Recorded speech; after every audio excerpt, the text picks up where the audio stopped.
Good morning, YouTube. Okay, we are in fall for real, and it is time for warm, comforting, delicious, rich, and savory food. So I am going to bring you a creamy smothered pork chop, rich with mushrooms and sage. This stuff is dynamite. You will be everybody's favorite person. All right, let's cook, y'all. We got a family to feed. All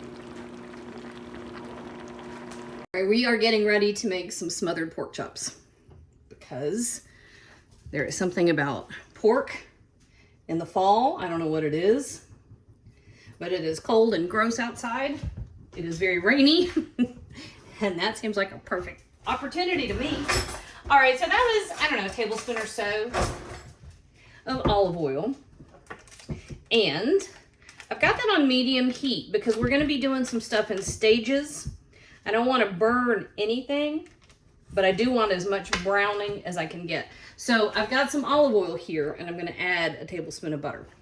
Now the first thing we've got are pork chops, and these are bone-in pork chops. I just grabbed 2 packages at the grocery. See, there's nothing fancy or special about those at all. I do like the bone-in, mainly for flavor, and they tend to be a little easier to keep them juicy, moist and juicy. If you want to, you can brine pork. I love brining. I'm just not messing with it right now. But you would do half a cup of kosher salt and half a cup of brown sugar, and you would dissolve that with, peppercorn and garlic. Bring it to a boil. Put some ice in it. Soak your pork chops for half an hour. This is a smothered recipe though, so I'm not really worrying about it. All right, now this stuff that I'm putting on there, this is a spice blend I've been using most of my adult life. We call it SOS, but I mix it up myself. It is equal parts garlic powder, onion powder, my brain quit working, black pepper, salt, paprika,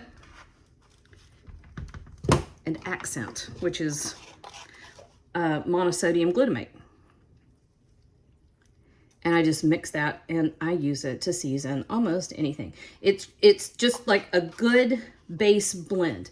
Now, oftentimes to this, I will then add further like herby things. Like in this case, we're going to be using sage and thyme and some parsley when we go to do the smothering part of our smother. But for right now, I'm just using this to season both sides. So onion powder, garlic powder, salt, black pepper, paprika, and accent, or monosodium glutamate, which you can leave out. I know a lot of people have mixed feelings about MSG. That's fine. Do what makes you most comfortable and what you think is delicious. All right, so our butter is almost melted. I'm going to give this just a couple minutes.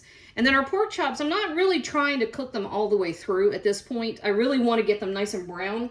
So I've got the heat up under this because I want the browning on both sides.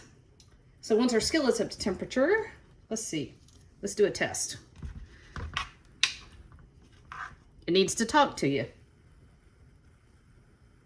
It's not got anything to say yet. That means it's not hot enough. So give us a minute. All right, so we gave it just a minute, and listen. You can hear it.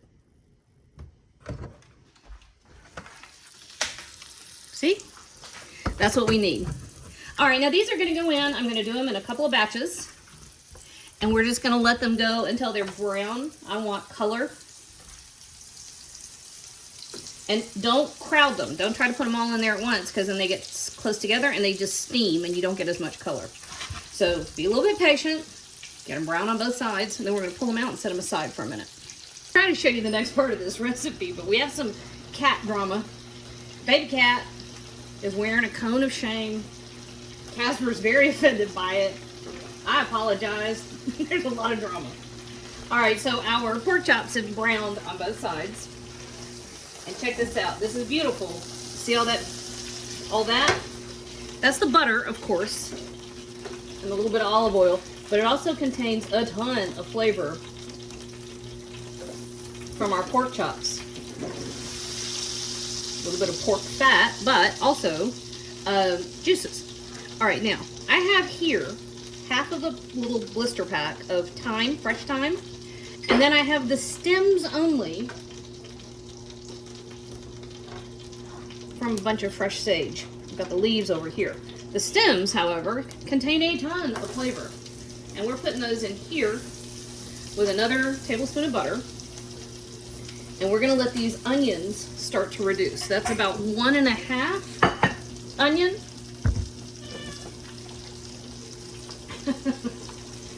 Kitties. And then we're gonna season each layer. So this is more of the SOS. And we're seasoning our onion layer with it, okay?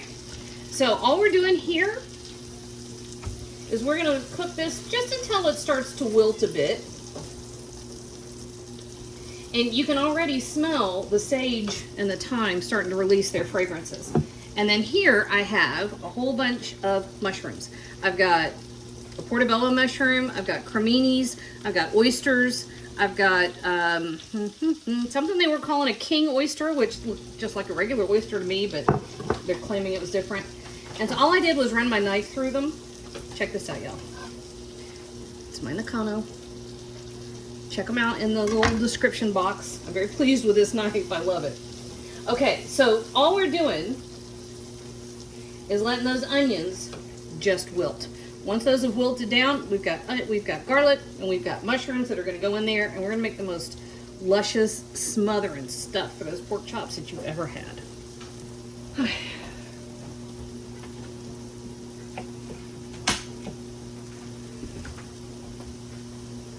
Okay, sorry.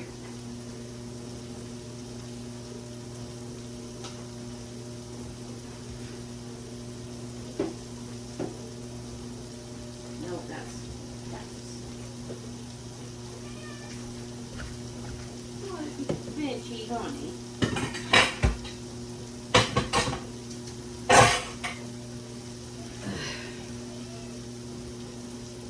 What's up? What? Why are you so fat? What? Herbie, I'm so cute. Bitchy. What's up, baby? Word ass. Oh man. Do you want to give me some cream real quick? Yeah? I'm gonna build you a moon fortress too?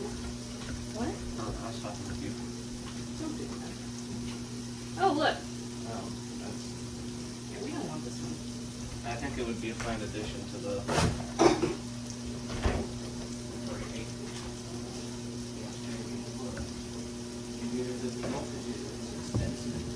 You eat better than I do. But God, you're so adorable.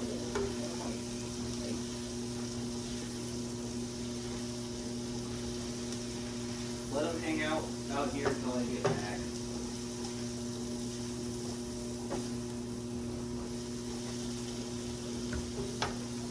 He likes hanging out in the kitchen. Okay, our mushrooms have become incredibly fragrant. It smells so good in my kitchen. Okay, so all of our pork is going to go right back in here. And something I want you to see here in a second. Remember, our pork chops were not cooked through. You see all that liquid that's collected? Don't lose that. It's all flavor. And so you're going to have a good bit of it collecting. Well, let me go. See all that? All of that needs to go right in here.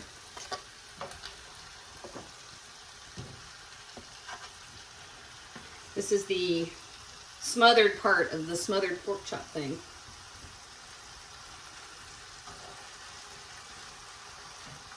Here we go. Now, we don't have quite enough liquid, so I'm giving it probably 1.5 cups of chicken broth. It's not exact because it's just what I had. All right, and this is going to come up to a simmer And we're gonna let it just do its thing for about 10 minutes. That gives us enough time to get our pork cooked through. And one other thing that I want to do real quick is I want our fresh sage in here as well. Dun, dun, dun. And we have the beautiful, fragrant sage just from the stems. There's an incredible amount of flavor in there, just in the stems. And for a lot of times, if I'm doing a lot of cooking, I'll save the stems of everything. This is parsley. I just throw it in a bag in my freezer. And I'll save onions, carrots, celeries, tops and trimmings of all of those things. We're gonna give it some parsley now and a little bit more in a few minutes. Anyway, I save all those things, and then about once a week or so, I take it all and I make broth. Right now, I'm not doing a ton of cooking quite yet, so I'm not saving them at the moment, but here we go. I'm setting a timer for about 10 minutes to let those simmer. All right, here we go. I keep forgetting to turn off my dishwasher. Sorry about that. All right, the pork chops are now cooked through. And I have about 2 cups of half and half. And yes, this does kind of beg some potatoes or grits. Oh Lord, this is so good over grits. Okay, so now this just comes up. You don't really want to boil it now that we've got the half and half in there, although it's not pure cream, so it won't really curdle. You do want to just get it up in temperature. Oh, look, it's already coming up. That is just right. And just real quick, last little bit. You have to taste it so you don't experiment too much on your family. Oh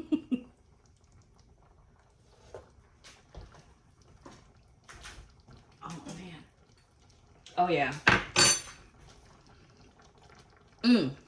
Perfect, just the way it is. Last little bit of parsley over the top. You've got that rich, deep sage, the pork, those meaty, beautiful mushrooms. And that, y'all, is fall in a skillet.